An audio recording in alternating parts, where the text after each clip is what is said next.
every part of the society feels threatened for raising any independent opinion or any view which might be critical of the government. Congress party is a vibrant opposition and will stand with the people of Assam as they fight for their rights. What you are today, how much of it is actually Tarun Gogoi? It's not so much Gaurav Gogoi. It's because of your father's legacy that you are where you are. I think a lot of me is my father. I think because I've learnt politics from him. I always believe that actions speak louder than words. So they might have all the words to describe us, but they are the ones who live like kings. Are you going to pitch yourself as the CM candidate this time? I don't think that's a decision that I have to take. I think that's a decision for the party leadership to take. We have this new term in Assam for the BJP, which is called Guru Sur, which in Hindi means guy chor, or in English becomes cow thief. So, you know, the Prime Minister was directly responding to you, and it seems that he conceded, at least that's what I understood. What can you explain? It's not only the job of journalists to fact check, but also for politicians and especially for those of us in the opposition to fact check the Prime Minister. The first thing for us as a party is to free the people of Assam from this reign of terror and intimidation, and that's our primary focus.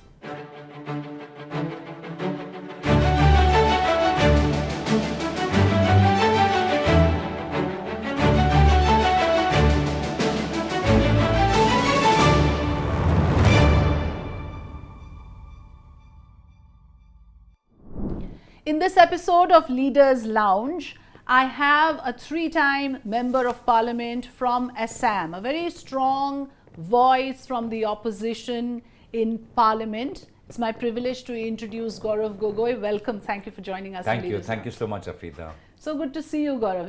It's really nice, and when meeting you in Assam is even better. Absolutely. It's also your home state, so yes. Good to see you here as well. Thank you. Thank you. You know, I was wondering, three-time MP, of course, when you joined, you were in your early 30s. But all three terms, you were in the opposition benches. Do you crave now, like, you know, when will my time come to be in the treasury benches? Or you're reconciled to this? No, not at all. But you know, you learn so much when you're in opposition. I think adversity teaches you a lot. Adversity is a privilege because I really see myself, my party, always, you know, trying to be better at communicating our ideas to the public. So I think it's been a fantastic way to talk about our ideals, which remain the same since independence, but to tell them in a newer, modern, articulate form to the younger audience.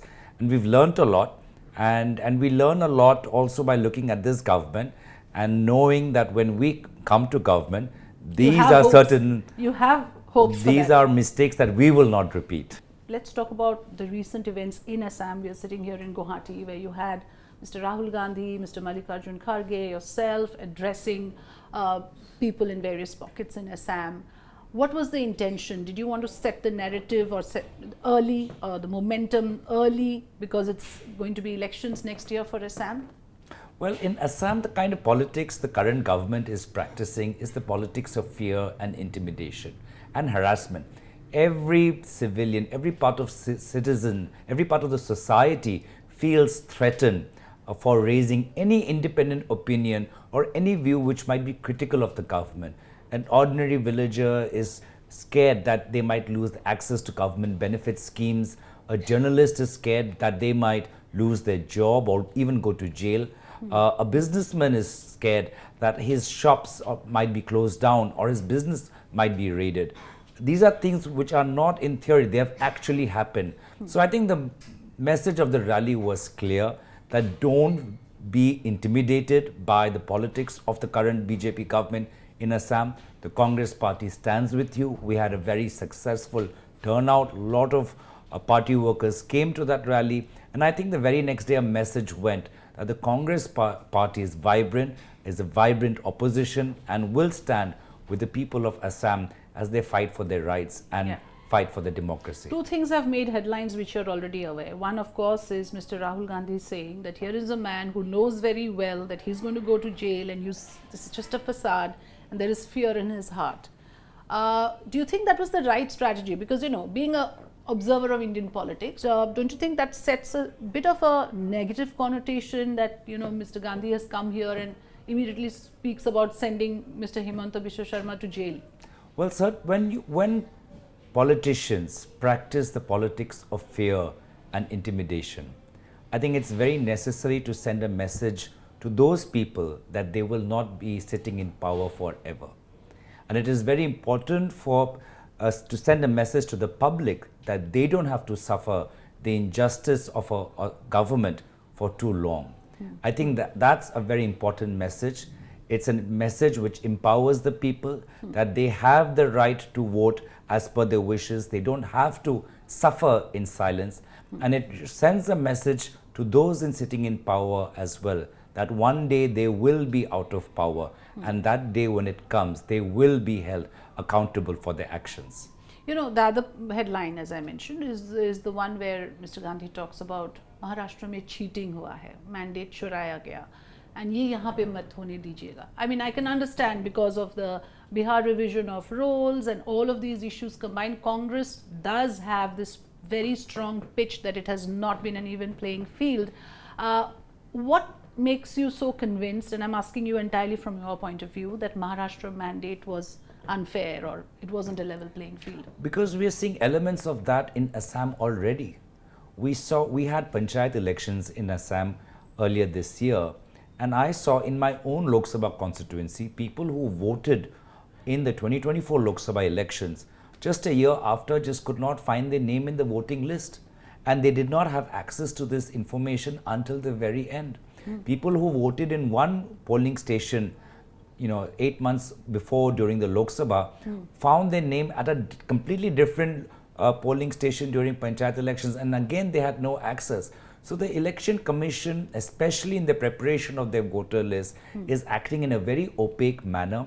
It is making the ordinary voter it is making life very difficult for the ordinary voter to find out whether the name is on the voting list or not, whether the name is correctly spelt or not. And it's making it very, very difficult to find out if they are fake voters which have been added to the list or not.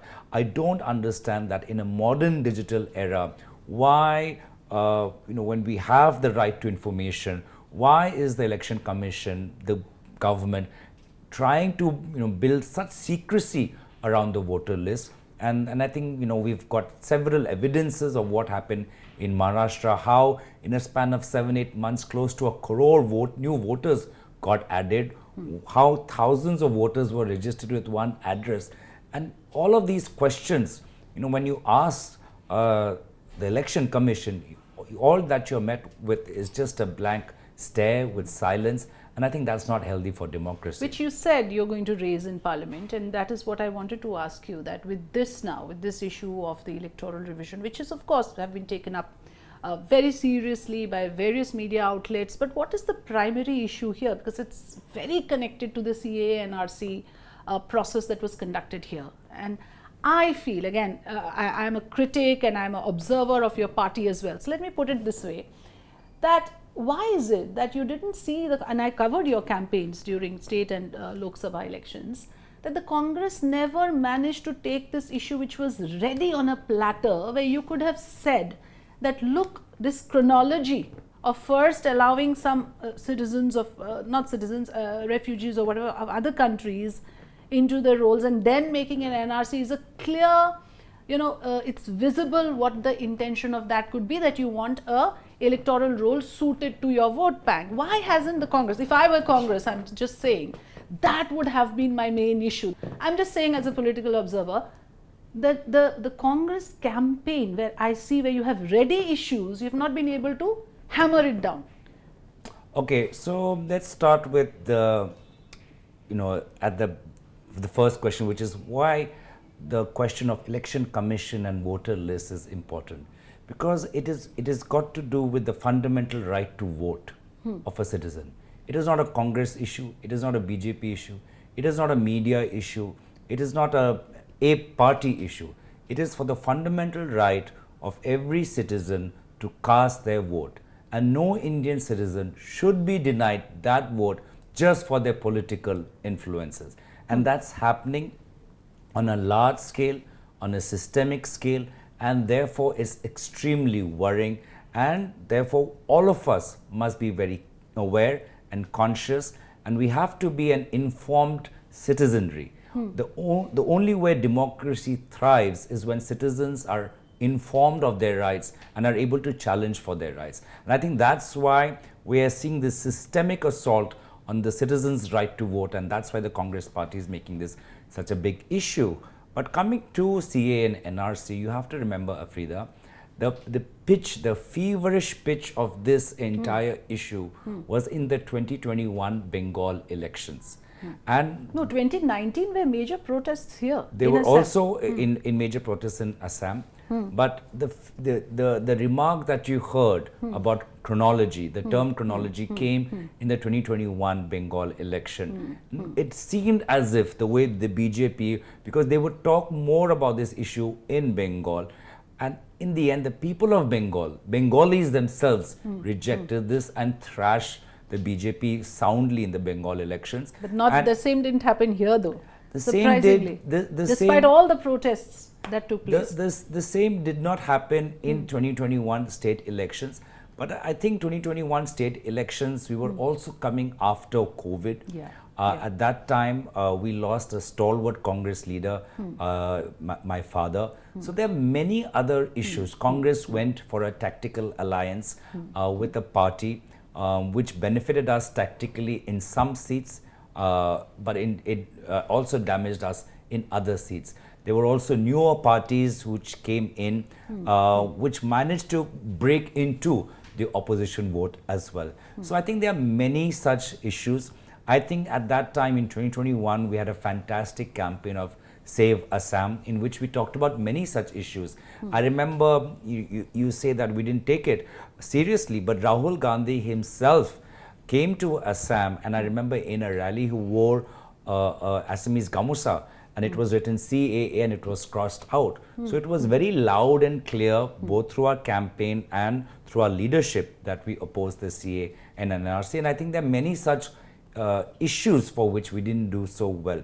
So I think today people are understanding that this government is acting like the real estate broker of Adani and Ambani. Wherever they want land, they're just handing it over to them on a platter, irrespective whether it's forest land, tribal land, protected by the 6th schedule of the Constitution. The government is simply not doing that. So it's extremely relevant, and the Congress party again is, making strong, strident remarks on this issue. I started this question asking you about being born into privilege. Of course, your father was a 3-time chief minister.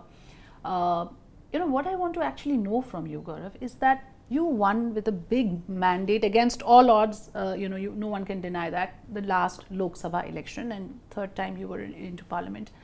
Now, how did you convince? Because see, again, this whole narrative is hammered down a lot by the BJP that these are dynasts. I mean, Rahul Gandhi, Gaurav Gogoi, they're born into privilege. They are the prince or whatever the term they use. How did you break that image when you go to your constituency? Before it was Kolyabor, now it is Jorhat. How do people relate to you in Assam? I think people of Assam and generally across the country are extremely wise. And I always believe that actions speak louder than words. So they might have all the words to describe us, but they are the ones who live like kings. They are ministers right now. They have these alishan bungalows, and they are building tea resorts, and they're building hotels. And people of Assam can see that it is actually the BJP government, their ministers, who through their wives are just grabbing up land everywhere. And we just had a controversy a few weeks ago where we saw that government schemes, central government schemes, up to the tune of 30 lakhs, 40 lakhs, meant for ordinary Assamese people, are being siphoned off and are being diverted to the families of BJP MLAs and ministers.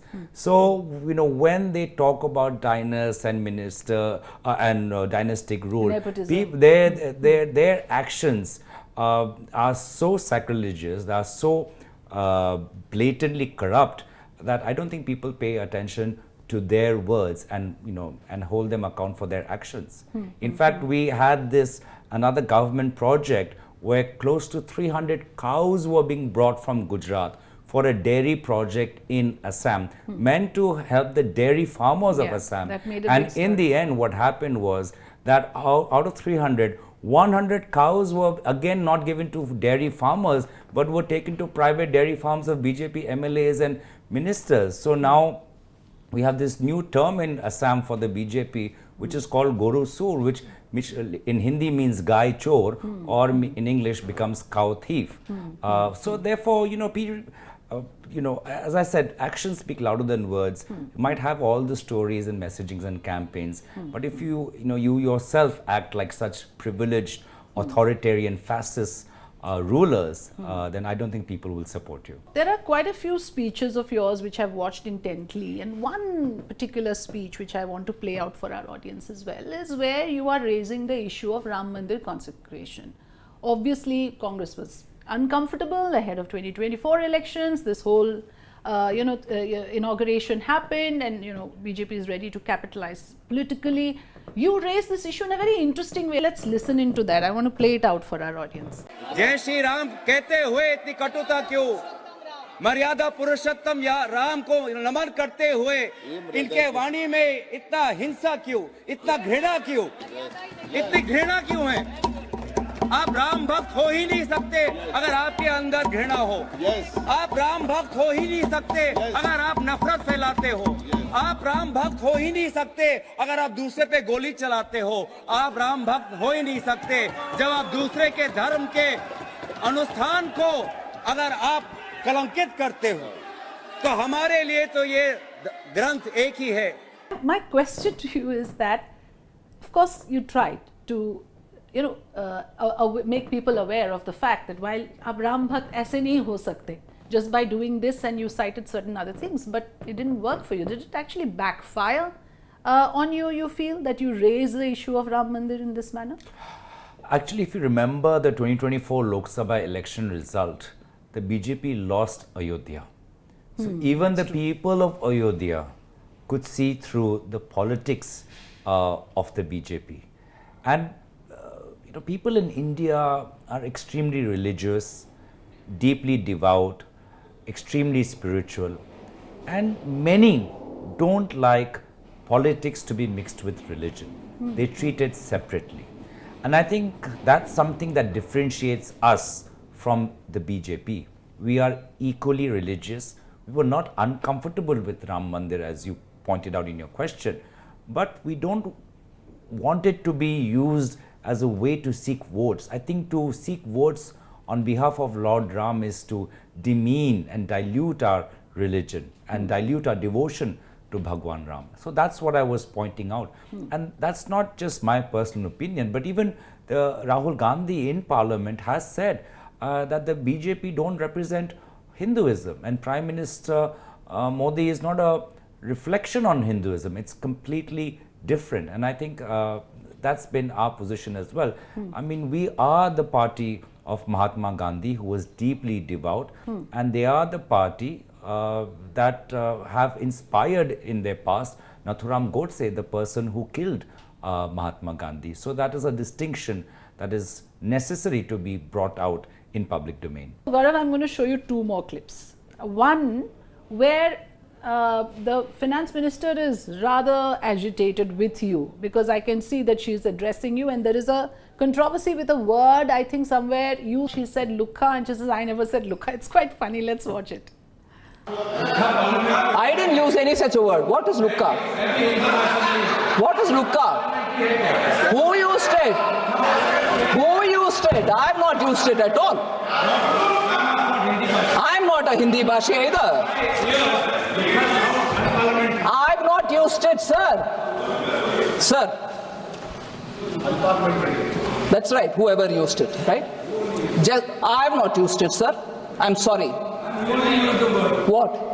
I have not used it. I don't even know that word. What are you throwing it at me? What was that? You see, we always have a little bit of repartee back and forth between the two parties. I think it's healthy. Everything need not be serious. But at the same time, even while we are making remarks at each other, there has to be a certain parliamentary standard that we must all adhere to. This is not a street corner meeting, it is the Parliament of India.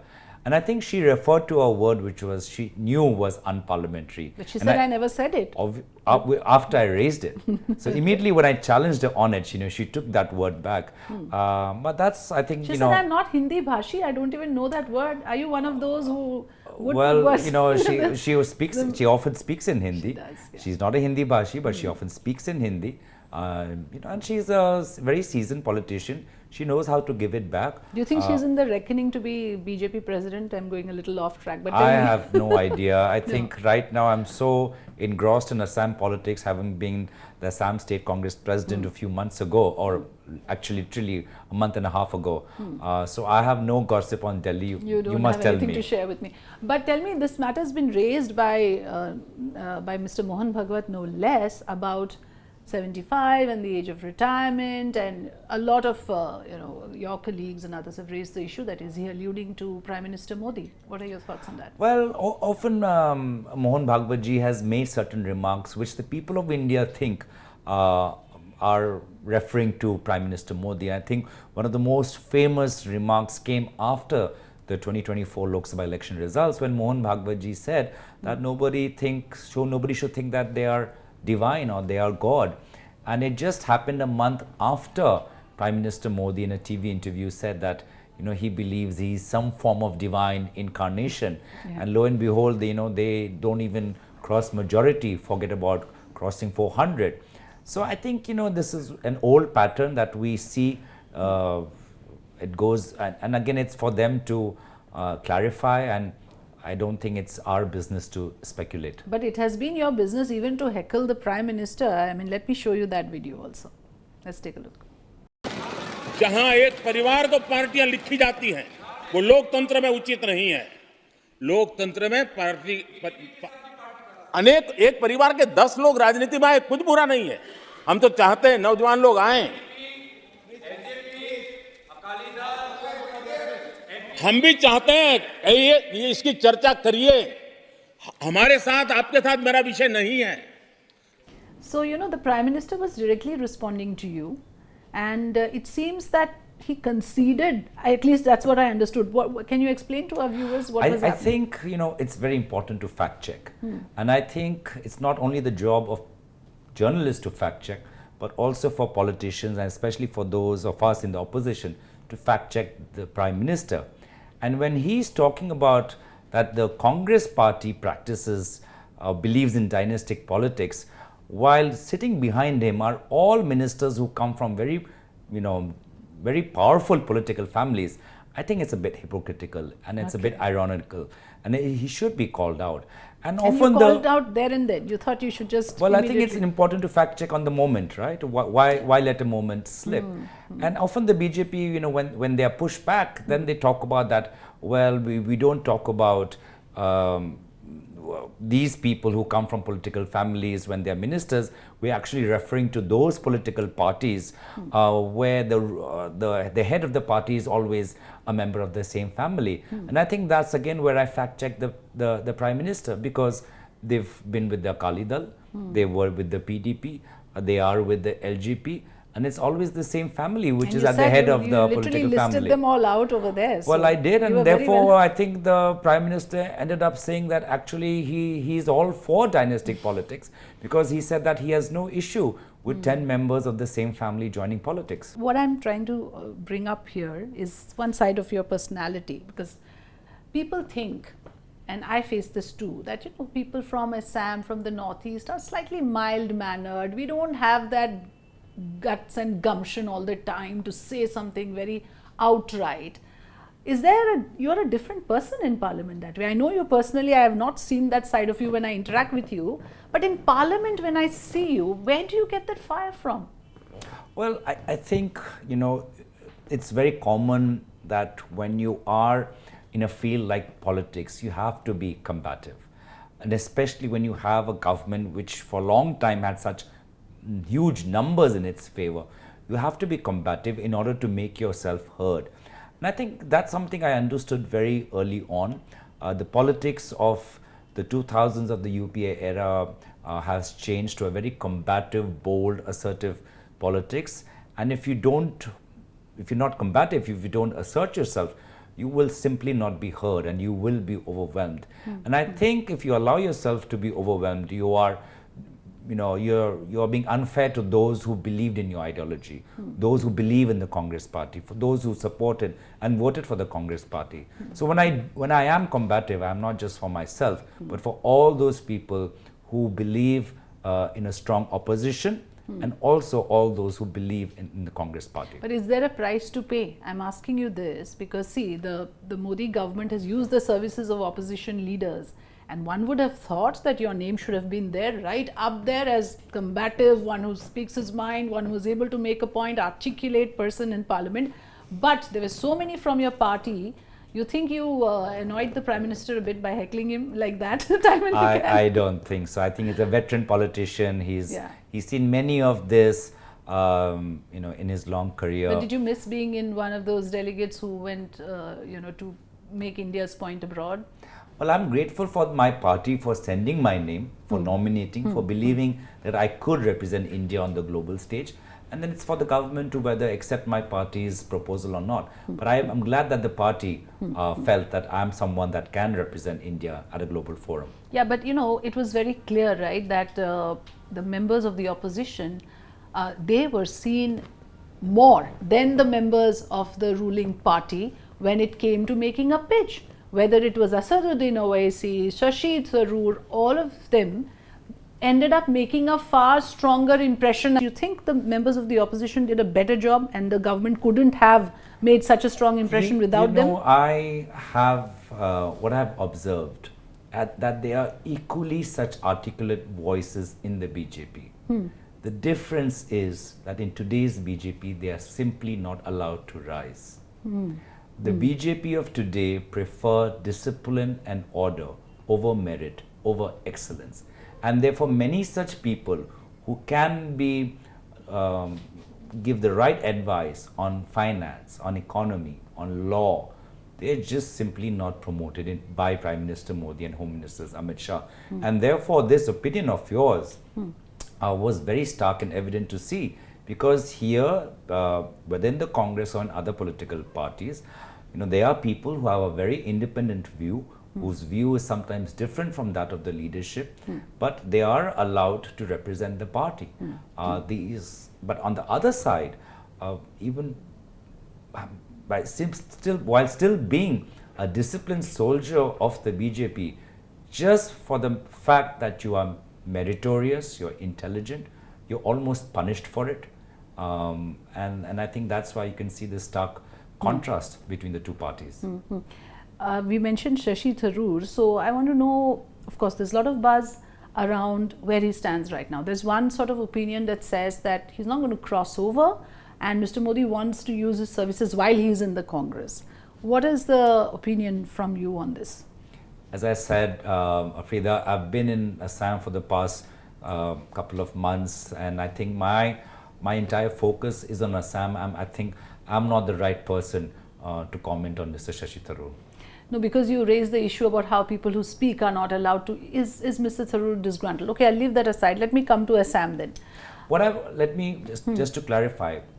What I'm saying is how different the culture of our party is.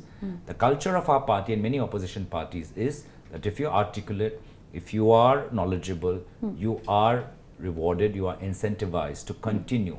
On the other side, on the BJP, if you're articulate, if you're knowledgeable, you are sidelined.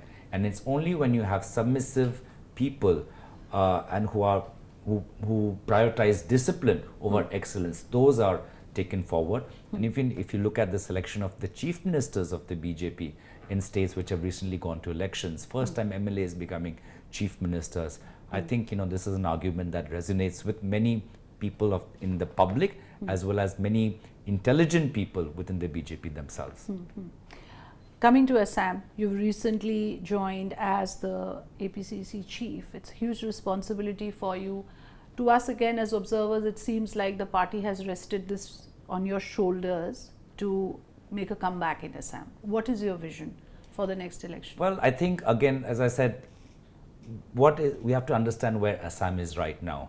And going back to what I said earlier, there's a politics of fear, intimidation, and retribution, where journalists, farmers, businessmen, activists, feel suffocated. And I think that's a very terrible state for Assam to be in, irrespective of whichever political party, because we had seen that level of insecurity before during the 80s and 90s, where where people actually at that point of time, were afraid of stepping out because of law and order.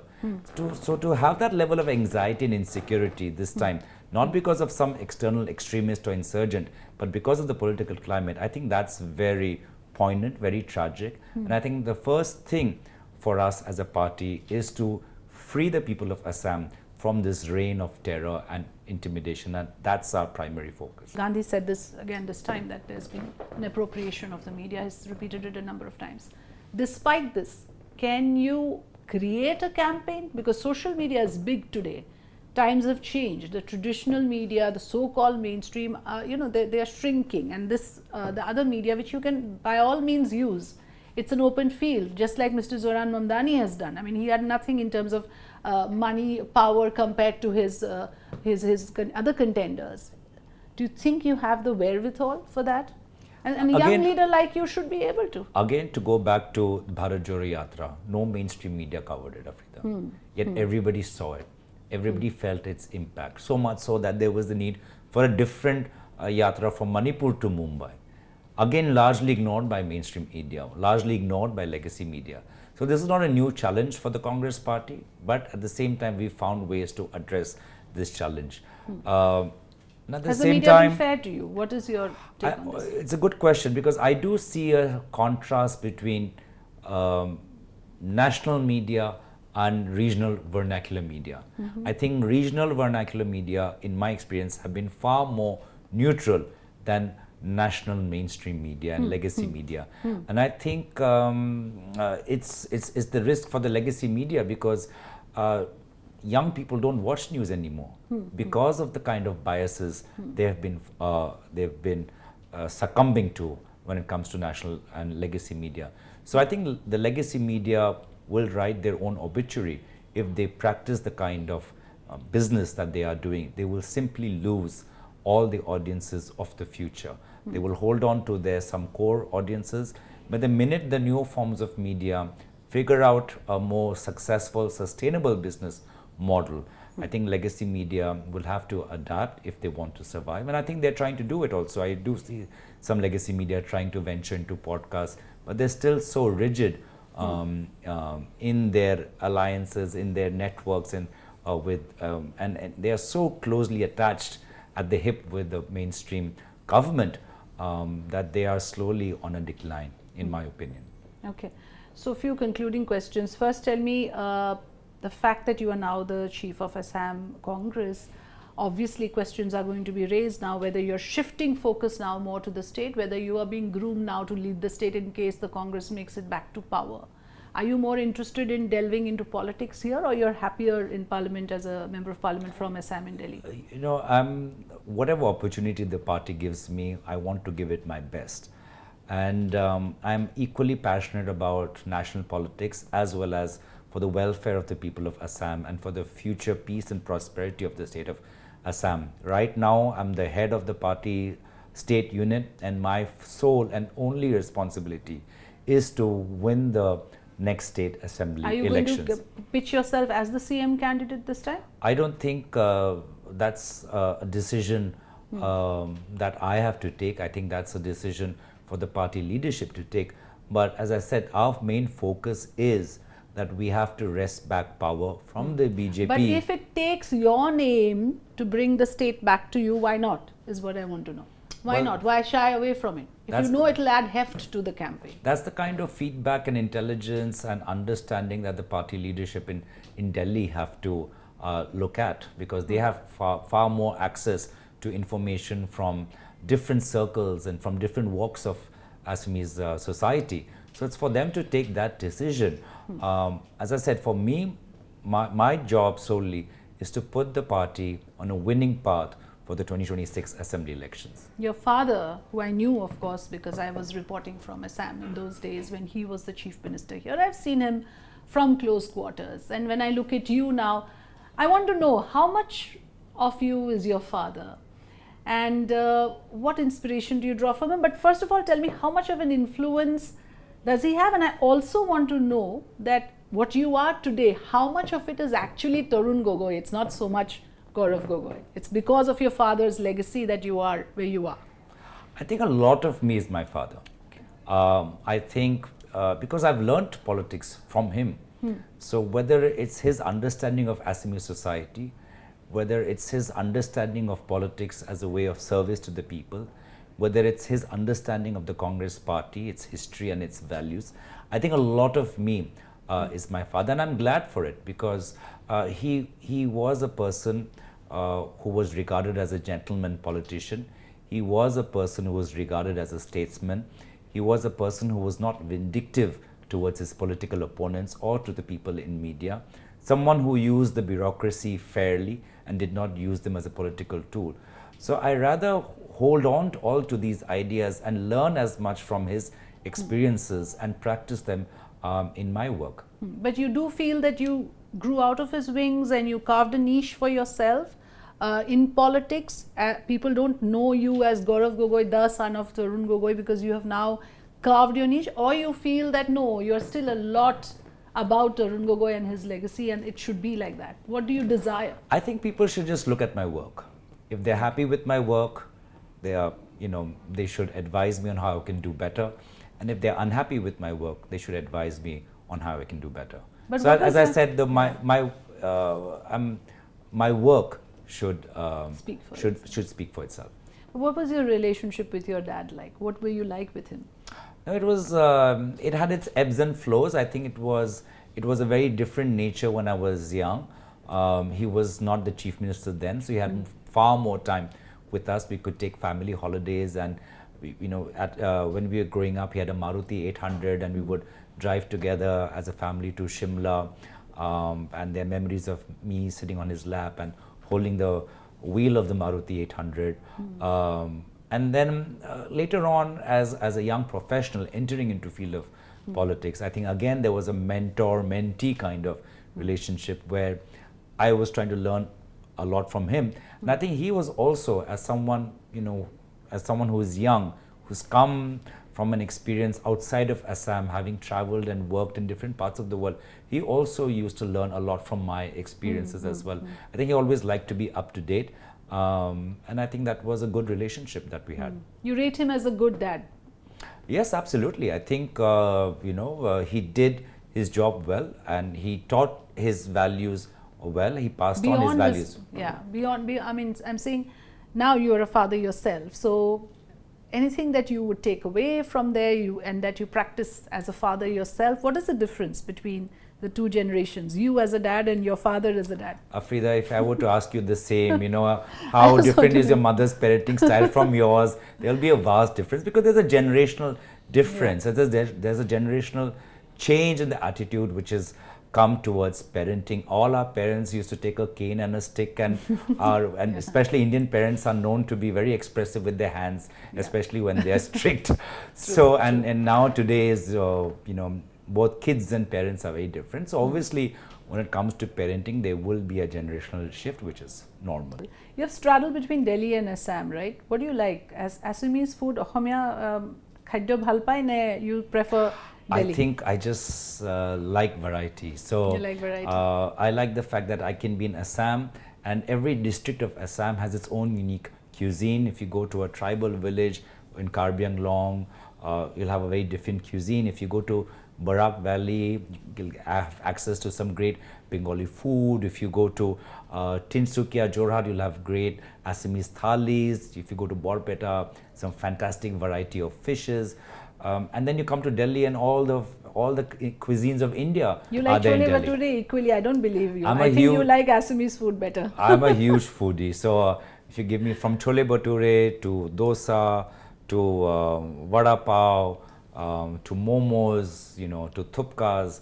I love the Indian food, both its culture, its flavor, its aromas, and I'm glad that we're a country that we've held on to our traditional cuisines, our folk cuisines, recipes, as well as we've allowed different international cuisines to come and enter our markets. Yeah, but tell me, how does it work in a home where you have two different nationalities? You know, you have different palates. Your wife, as we know, is a British citizen, so her taste, her palate would be very different. How do you guys build consensus on what should be on the table, if I may ask you? You know, when I'm in Delhi, you know, I'm entering into her space. Okay. You know, So she decides. she's running the house.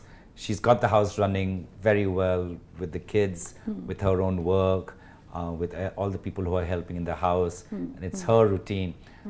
So I just fit myself. I fit myself into her life. You know, that's, you know, I don't want to come her to. territory. I don't want to come to Delhi and just be disruptive. You know, like I might be Congress president of Assam in Assam, but when I'm there, you know, I'm just a member of you know, of the family. So I have to fit into the patterns and routines of our house. So there is no conflict. There is absolute. Well, only when there's only conflict when I enter the house, still thinking that I'm the Congress president. There, I have there to. can be a problem. You know. You have to leave the crown outside. Yeah, absolutely, absolutely. You know, since you brought up her work and all, there's been a lot of mudslinging, and you took it in your chin. I saw how you reacted, but does it hurt, or you know, you feel that it's part of the game? Have you become thick-skinned, or someone very close to you gets targeted in this manner? How did you take it? Well, of course, you don't expect your family members' names and pictures and faces to be dragged into public, and neither your children's, you know, private lives and private choices. But as I said, if you are dealing with an opposition, with a BJP, which is malicious, which is vindictive, which practices a very different style of politics, then you have to be ready to face it.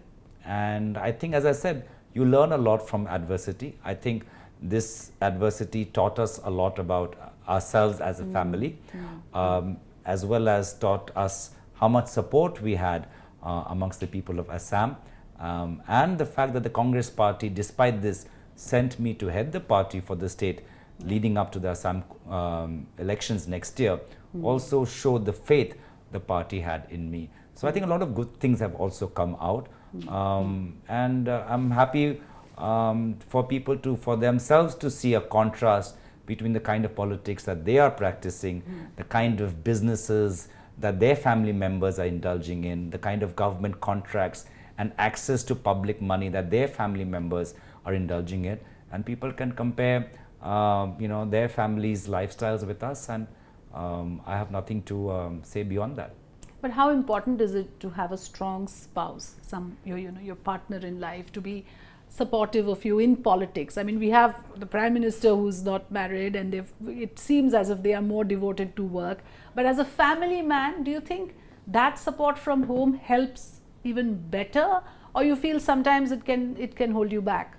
No, not at all. I think, you know, for any profession, I think it's very good to have a strong family at the core. I think that's what gives you stability, that what gives you strength, that also what helps you pass tough and challenging moments. Often at work you might feel as if you're alone and lonely, and there's nobody that you could vent your frustrations out, and you can come back home to a space which is safe and secure, in which you are comforted. So I think it's, you know, whether you're a sports person, lawyers, journalists, any professional, you always will rely on your family, and your family is your strongest backbone, is your strongest support.